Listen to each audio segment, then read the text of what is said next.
prosesnya agak lama, tapi biasanya untuk angkatan pertama pada saat kita muatan keluar dari tempat loading kita gitu ya, karena kadang kondisinya Jangan lupa subscribe itu gratis. Oke, assalamualaikum warahmatullahi wabarakatuh. Ketemu lagi di channel pemula ya.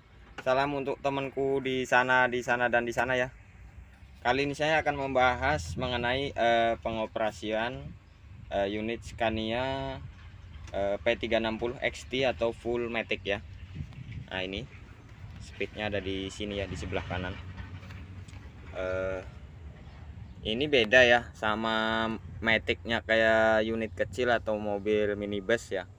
Ini walaupun matic dia ada tingkatannya, yaitu 1 2 3 4 5 sampai ke 12 gitu ya. Cuman yang membedakan dia sangat mengerti kebiasaan driver atau kemauan driver. Contohnya kayak pas darurat ya, kita pakai speed menggunakan speed 12 misalkan. Terus tiba-tiba di depan ada kendala ya, kalau misalkan kita konvoy gitu ya dengan jarak aman, kemudian di depan ada kendala, otomatis kita sebagai driver ya mengupayakan untuk menurunkan speed gear transmisi. Kadang-kadang kalau memang itu sangat darurat, otomatis kita akan sistem curi, bukan nurut ya, melainkan curi dari 12 langsung ke 8 misalkan gitu ya, untuk supaya aman gitu. Dan ini disesuaikan dengan kemauan driver atau menyesuaikan dengan darurat ya. Ketika kita terjadi darurat di depan, ini akan turun misalkan dari 12 bisa turun ke 8, dan itu diukur melalui foot brake atau exhaust brake service brake kita. Seberapa kekuatan kita tekan brake itu, dia itu akan sesuai, menyesuaikan RPM-nya ya. Dia akan turun secara cepat. Jadi misalkan dari 12 kita injak kuat, dia turun ke 8, terus kemudian kita masih kuat lagi injaknya, dia akan turun ke 5 sampai seterusnya. Bahkan kadang-kadang posisi lagi di 5, kalau memang kita masih tekan kuat, dia akan kembali ke 1 itu ya. Jadi sangat aman juga. Jadi nggak kayak minibus gitu ya, dia sangat cepat tingkatannya. Begitupun misalkan kita pakai yang matic ya, full matic, menggunakan speed 12 ya full, kemudian ada tanjakan kecil atau ya agak nanjak gitu ya, kita kan sistem pantau kalau matic nih, dia terus kita injak tekan pedal gasnya, dia akan menyesuaikan RPM ya, nanti akan turun speednya sendiri dari 12 ke 8 misalkan gitu ya, dan dia tidak akan ngaung atau menjerit RPM-nya ya, tapi sesuai. Dia turun ke 8, misalkan masih berat lagi nih atau nanjak sedikit lagi, dia akan turun ke 7 bahkan ke 6 gitu ya. Tapi harus sistem pantau kalau untuk full matic. Nah ini ya cara penggunaannya. Ini adalah N atau netral, kita tekan ke depan, yaitu D ya, atau maju gitu ya. Kemudian kalau untuk R nya kita tekan ke dalam sedikit sampai ini R nya lurus sama ini ya. Dan ini sama prosedurnya, yaitu ketika kita akan mundur pastikan posisi roda kita udah berhenti. Nah ya, sedangkan ini dia ada pemberitahuan ketika udah benar-benar berhenti. Jadi ketika ada di D gini, kemudian kita akan mundur, ketika kita netralkan akan bunyi ya, bunyi perpindahan gearnya ces gitu di bawah, baru kita boleh masuk ke mundur atau R.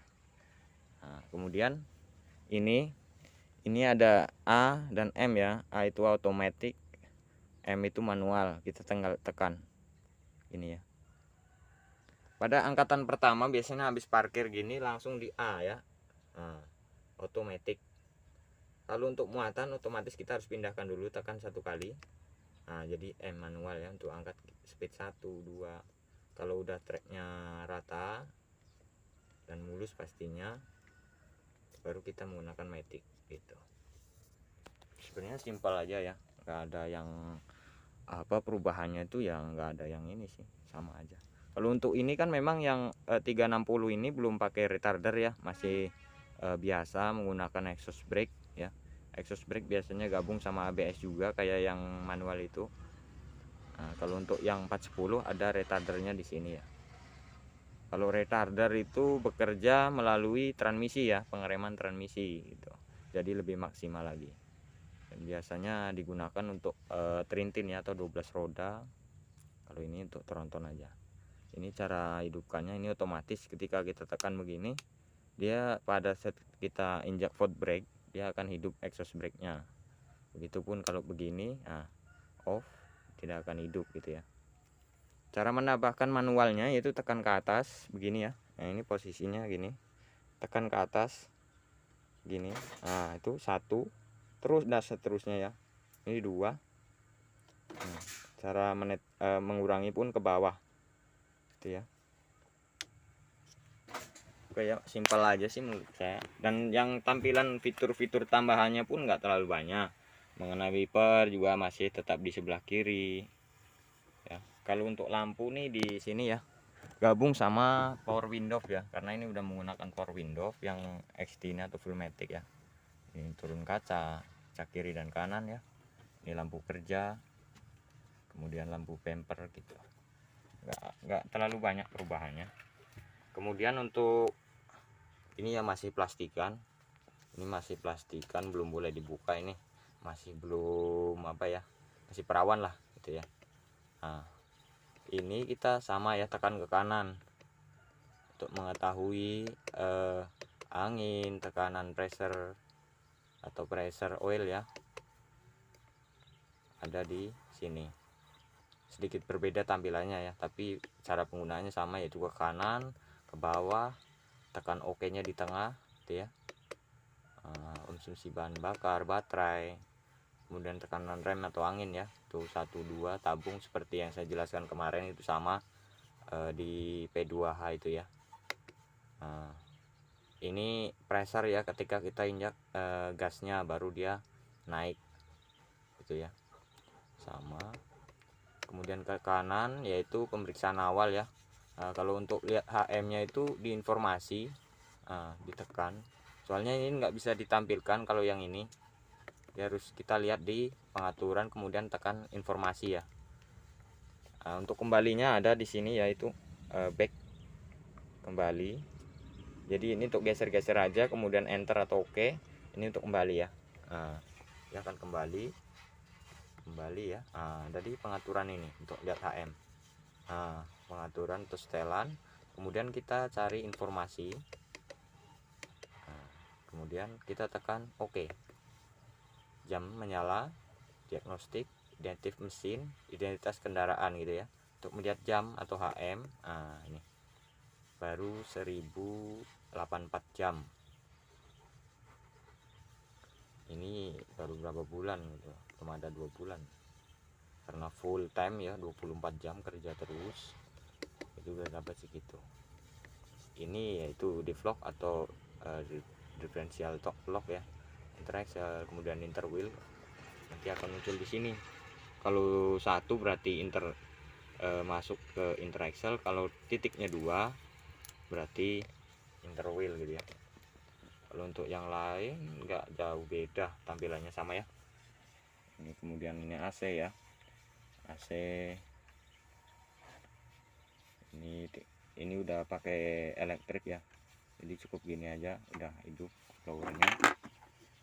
Ini sama ya, ada traction controlnya. Cara penggunaannya pun sama sesuai kemarin ya, video yang kemarin saya jelaskan itu mengenai interwheel dan interaxle. Kemudian ini anti tagang apa namanya, melorot ketika ditanjakan ya. Ketika ini diaktifkan pengganti parking brake. Kalau parking brake itu dilepaskan secara manual oleh tangan kita, kalau ini dia ketika maju akan lepas sistemnya sendiri gitu ya. Kemudian ini PTO. Kalau yang manual kemarin itu di kanan ya, di sebelah sini, sekarang ganti sebelah kiri. Tuas damnya sama sistemnya ya, untuk naik ke atas.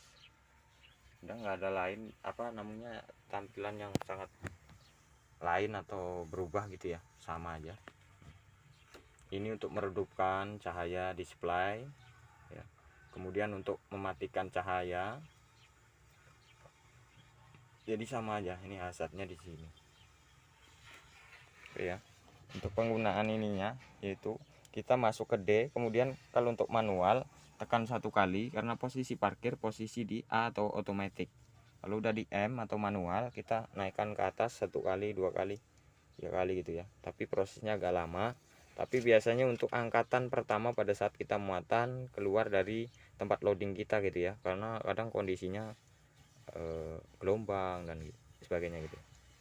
Kalau untuk udah di matic yaitu aman aja. Ketika mau ngerem, mau misalkan udah di 5 nih, masih di 5, kita terus tekan injak rem mau berhenti, tenang aja, nanti dia dari 5 langsung turun ke 1. Jadi tidak perlu kita khawatir atau takut nabrak gitu ya. Jadi speed 5 itu kita tekan rem, dia RPM nya tahu, dia ukuran seberapa dia mintanya, nanti speednya akan dia kasih gitu ya. Dia RPM nya akan turun, nanti akan dikasih sendirinya stack 1. Bisa aja dari 6 itu langsung ke 1, bisa ketika kita darurat sekali kita injak remnya itu mentok.